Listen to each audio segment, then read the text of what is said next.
এখন সন্ধ্যা হয়ে গেছে আর আমরা এখন পুরো শ্মশানের পাশে দাঁড়িয়ে আছি।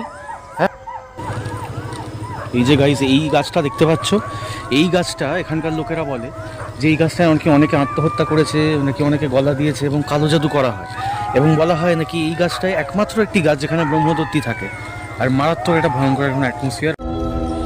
গাইস এখন রাত্রি 3টে বাজে, পুরো ঘন জঙ্গল চারিদিকে আর ঘুটঘুটে অন্ধকার, মানে মারাত্মক একটা ভয়ঙ্কর পুরো পরিবেশ। ঠিক শ্মশানের মাঝামাঝি এরকম একটা স্ট্যাচু দেখতে পেলাম, আশ্চর্যজনক একটা স্ট্যাচু। কেন যে বানানো হয়েছে আমি জানি না, তবে স্ট্যাচুটা মারাত্মক ভয়ঙ্কর, একটা গাছ ফিরানি ব্যাপার আসছে স্ট্যাচুটা দেখে। ঠিক আছে, চোখগুলো তোমরা দেখো, চোখগুলো তোমার লালচে ধরনের একটা অদ্ভুত, মানে ষাঁড়ের মতন মুখটা।